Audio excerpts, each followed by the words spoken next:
going for it. Didn't even try to make the corner. This November, the UK will host COP26, bringing global leaders together to accelerate climate action. To support the event, Formula E are sending me on an electric road trip to Glasgow to immerse myself in stories of electric racing and electric vehicles, the renewable energy revolution, and much more.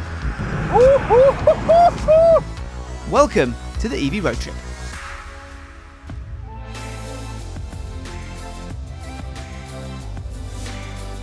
Welcome to day 2 of the EV Road Trip. I can't get over yesterday how much fun that was, driving the Jaguar around the test track. It's like driving a spaceship, 128. Today is going to be all about distance and range, because we're probably going to be driving the most amount of miles that we'll cover on any day on this road trip, because we're going from here to the north of England, to Sunderland. We're not going to be just bombing it up there A to B, because what sort of video would that make? We're going to be stopping en route. Few cool places, the first of which is actually very, very close to where we're starting, and that's the headquarters of the Mahindra Racing team. And I've heard that they're having a simulator day today, so there might be some drivers about who could potentially give us a little tour of the inner workings of a Formula E team. Mahindra have been racing in the championship since season 1, and fairly recently moved to an impressive new headquarters, which I'm excited to take a look around. Especially as I have Mahindra racing driver and big-time electric car advocate Alexander Sims as a tour guide. Ever wondered what a Formula E team HQ looks like? Well, you're about to find out. And here's a nice large workshop facility. Pretty nice to have this massive space actually. I think for a Formula E team it's a pretty decent space. Yeah, I'm looking around, there's a lot of people looking very busy. So maybe this is a good chance to ask you, in terms of experience in these mechanics, engineers, there must be plenty of racing experience in this. Yeah, we've got a really good mix actually here in Mahindra. Everyone's been in motorsport in various categories for many, many years. So there's a vast amount of different experience, which comes in really useful in Formula E, because Formula E is like no other championship. Dare I say it, I don't think there's another driver on the Formula E grid, maybe another grid in motorsport, that is as, let's say, dedicated or as passionate about electric vehicles as you, because you've been driving one for how long now? Getting on for 10 years almost, yeah. That's more than most people. What was it that made you make the switch? I remember filling up at the same petrol station near my mum's house for the 3rd time in a week. And it was just that moment really. I guess I was just filling up with another 50 litres of diesel. And so this would have been back in like 2008, I think. And I just thought, where does this end? But then at the time, there wasn't exactly like there was a vast amount of full EVs on the road, was it? It was only a few. It was crazy really when I look back. There were like 11 high-powered chargers in the UK that I did 20,000 miles a year, worked out how to use extension cords out of hotel bedrooms and stuff, and it's a big change to what it is now. Sustainability and Mahindra is not just about racing, is it? It's about racing with as little impact as possible. So how does that take shape with the team? When I was looking to join the team, the campaign that they'd run during that season, where they'd planted a tree for every fan boost vote that they had, was something that chimed with my interests.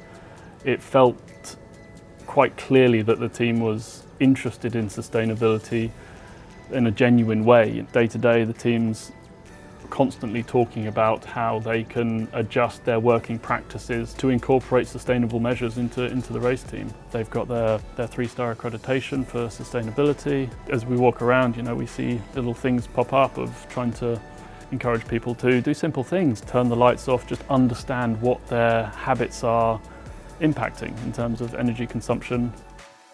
Great to hear about how Mahindra as a team are as passionate about the reason as they are the racing. Before I leave, there's one stop left on the tour, the simulator. Oh wow. So yeah. This is next level stuff. It's an impressive bit of kit. I need to ask a cheeky question. Yeah. I don't know when I'll ever be in a position like this. Can I please have a go? I think it would be rude not to. Yes. It would be rude not to, absolutely. Love it. Oh yeah. This is intense, I love it. There's like a sort of tension thing going on in the belts. It's like a mechanical thing. It's so much lower than I expected, and the halo as well. This is a very unusual view for me. So what track can I do? Well, I think we're considering doing London. London. If that would be all right for you. Inside, outside. Okay, yeah. Challenging, but I'm up for it. I'm up for it.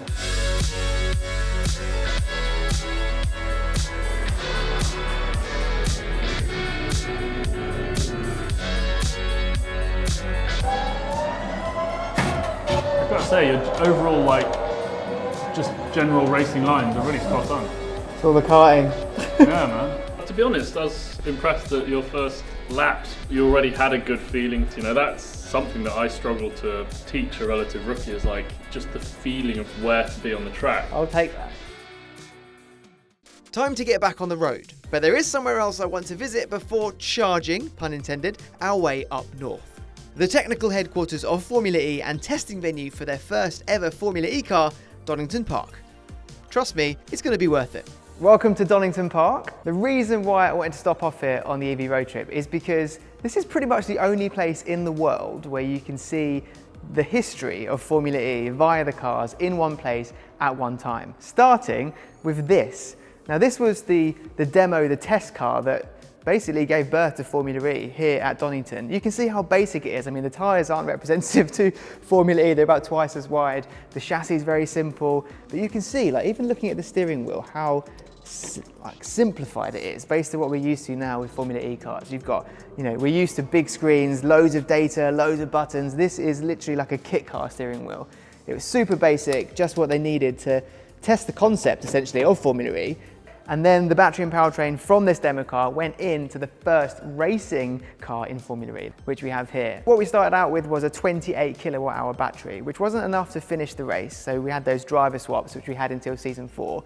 Now that's just where the battery technology was at the time. It was already incredibly advanced considering, you know, where motorsport, especially electric motorsport was, but it wasn't quite enough to get a whole race in the one battery. And then we get to Gen 2 where things went up a serious amount. Now, in terms of visual differences, obviously there's quite a lot of differences between Gen 1 and Gen 2, a whole new body design change, the halo.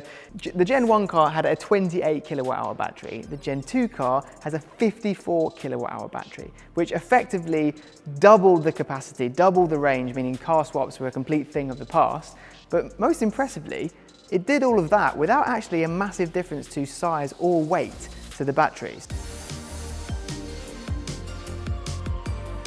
I mean, just the level of development and advancement that's come in a relatively short space of time, we're talking around about less than 10 years, is incredibly impressive. And that's relevant on the road too. Think about where the electric car market was 10 years ago to where it is now. I mean, that rate of change is unbelievable. And then thinking about the next generation of Formula E car, Gen 3, Season 9, the sky's the limit. But before we get too stuck looking far ahead, there's one more thing I want to show you while we're on site here. If you're long-term or die-hard Formula E fan, you might want to prepare yourself because this is going to blow your mind.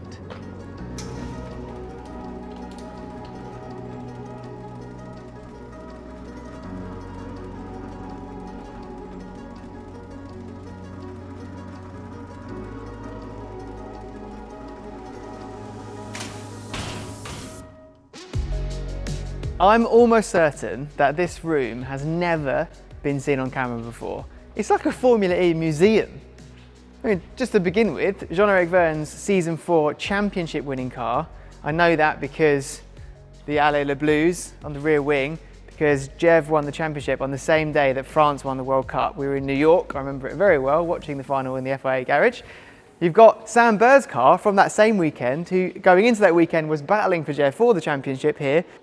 Now these are very unique, spiked Formula E tyres used for one video ever, which was when they took a Formula E car and they drove it on an ice cap. So they had spiked tyres to stop it from slipping. And then at the back, you've got two versions of the Gen 1 car. The first from Season 1 with this kind of fixed wing, and then the front wing that was changed for Season 3 and Season 4. And you can see the two here together to see how they differ.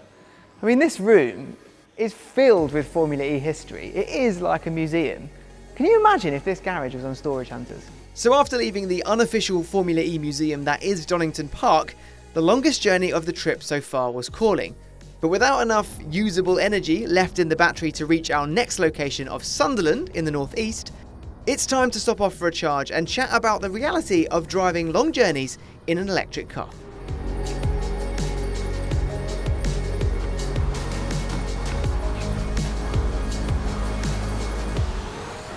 I thought this was a good opportunity to talk a little bit about some of the maybe mistruths around charging, because a lot of people talk about the switch to electric like it's an impossible task. Like there's no chargers around, you know, you have to wait hours at charging stations to charge your car up. It's really not the case. Like just using this journey I'm taking now as an example, it's about 160, 170 miles from Donington to Sunderland.